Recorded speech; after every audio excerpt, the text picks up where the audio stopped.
In a small town called Omonachi, there was a man named Pastor Peter, but everyone called him Daddy P.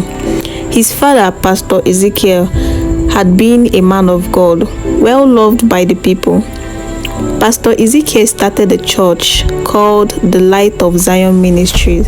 It wasn't a big church, but it was known for helping the poor and spreading God's word. Pastor Peter's story started on a sad note. His mother died while giving birth to him. This left his father heartbroken, but Pastor Ezekiel found strength in God. He poured all his love into raising Peter and running the church. However, Peter hated everything about the church. "Papa, I don't want to be like you," Peter would say whenever his father talked about church work. "I want to make money and live in a big city." Pastor Ezekiel would sigh and pray for his son. "My son, God's work is greater than money. One day you will understand." But Peter never listened. He left Omonachi as soon as he could and moved to the city. There he tried many businesses, but none of them worked. He started blaming everyone, including himself. Years later, Pastor Ezekiel passed away. Peter came back for the burial, and that's when he saw the church. It was no longer small. His father's prayer and hard work has turned the Light of Zion ministry into a growing church. Many people came every Sunday, bringing offerings and tithes. Peter's eyes widened. So this is where all the money has been hiding, he thought. He decided to take over the church, not to preach or save souls, but to make money. He convinced the elders of the church that he was the rightful heir. They argued at first because they knew Peter wasn't a man of God, but Peter promised he would honor his father's legacy. Reluctantly, they agreed. From the first day, Daddy P changed everything. He started preaching about seeds of faith and told the congregation to give more money if they wanted blessings. He sold miracle water, prayer handkerchiefs, and even heavenly assurance. "God will open the windows of heaven for you," he shouted every Sunday. "But first, you must sow a seed. The bigger the seed, the bigger the blessing." At first, the people gave because they trusted Pastor Ezekiel's name, but weeks turned into months and nothing changed for them. The poor remained poor, the sick stayed sick, and those who sold their last coin only grew more frustrated. To Peter's surprise, the money stopped coming in. The congregation began to shrink. People whispered behind his back, calling him fake. Some even stopped attending church altogether. Daddy P was confused. Why is this not working? He asked himself. He thought running the church would be easy money, but it was turning into a struggle. One night, as he sat in his father's old office, Peter found a dusty Bible on the desk. It was Pastor Ezekiel's Bible, filled with notes and underlined verse. A particular verse caught his eye. "What does it profit a man to gain the whole world and lose his soul?" Peter frowned and closed the Bible, but the words stayed in his mind. He couldn't sleep that night. Something strange was happening, but he didn't know what it was. As the church continued to struggle, Peter became more frustrated. One Sunday, after preaching to only a handful of people, he decided he needed a new plan. That evening, he walked to a nearby bar to clear his head. There, he met Tony, an old schoolmate he hadn't seen for years. Tony was flashy, wearing gold chains, designer's clothes, and driving a big SUV. Peter couldn't believe his eyes. "Tony, is this you?" Peter asked, surprised. "Daddy P," Tony laughed. "Long time no see. I heard you're running your father's church now. How is that going? Peter sighed and shook his head. It's not going well. I thought there would be more money in it, but these people are poor and stingy.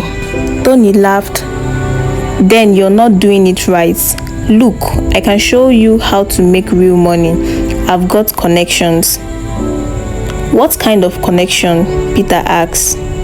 Tony lowered his voice. Drugs, money laundering, big business, but you need a front to hide it. That's where your church comes in.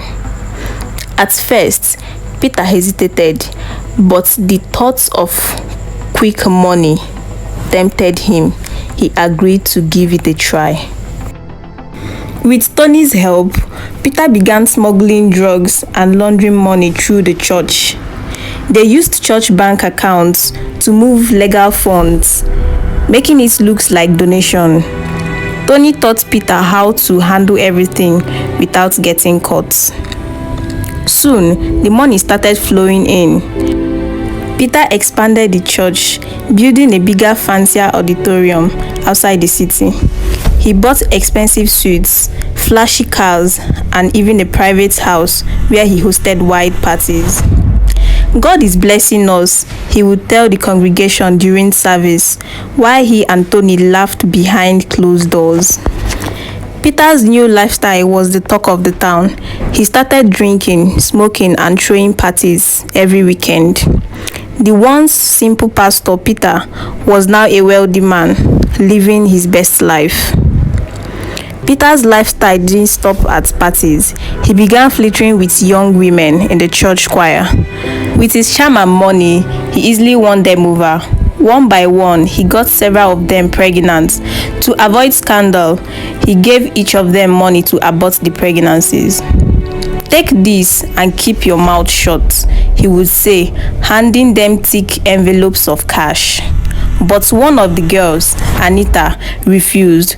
She was only 22 and deeply in love with Peter. She wanted to keep the baby and hoped Peter would marry her. When Peter found out, he was furious. You can't keep it. You will ruin everything, he yelled. But Anita was stubborn. She threatened to expose Peter to the church if he didn't marry her. Peter had no choice. He couldn't let his secrets ruin the empire he and Tony has built. Reluctantly, he married Anita in a quiet ceremony. To the public, he told a different story.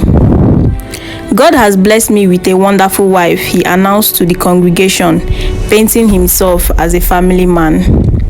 But behind the scenes, Peter was angry and frustrated.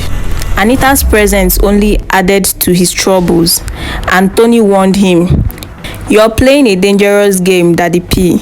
Watch your back." Peter laughed it up. "Relax, Tony. I've got everything under control."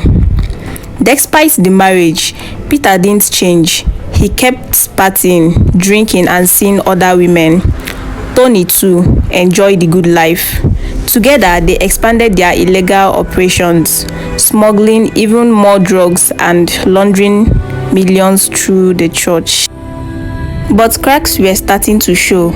Anita began asking questions about Peter's late-night meetings and mysterious phone calls. Some church members also noticed strange things, like Peter's sudden wealth and the way he avoided serious preaching. The congregation was divided. Some still believe in him, while others started to whisper that the P is not a real man of God. Peter didn't care. As long as the money kept coming in, he thought nothing could stop him. As the years passed, Peter's greed and reckless life grew worse. Despite being married to Anita, he started seeing another woman named Bella, a young and beautiful lady he met at one of his parties. Bella was everything Anita was not, wild and carefree. Peter was so enchanted by her that he started making plans to leave Anita and the church behind. One evening, while lying next to Bella, Peter said, "I'm tired of all this. The church, the stress. Anita, Let's leave this country and start a new life. Bella smiled.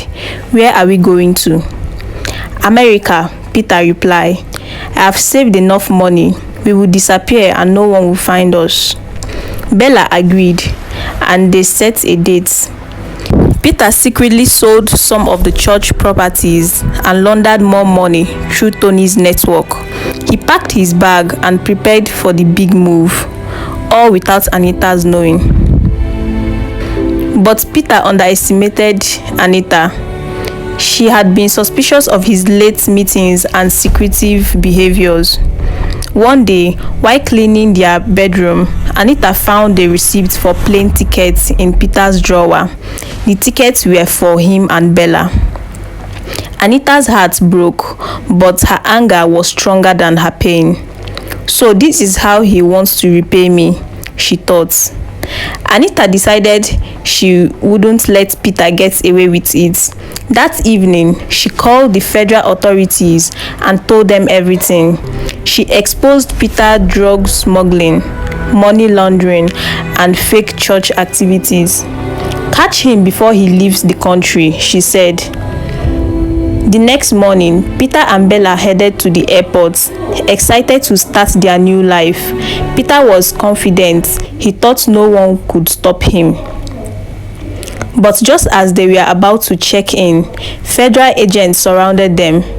Pastor Peter Ezekiel, you are under arrest for drug trafficking, money laundering, and fraud, one of the agents said, slapping handcuffs on him. Peter froze. There must be a mistake, he shouted, but it was too late. Bella stepped back, shocked and scared, as the agents took Peter away. At the station, Peter realized Anita had betrayed him. He sat in the cold cell, angry and defeated. His flashy suits, expensive cars, and fake church empire were all gone. Anita filed for divorce and moved away from Umonachi with her child. Tony went into hiding to avoid arrests, and the church was closed down.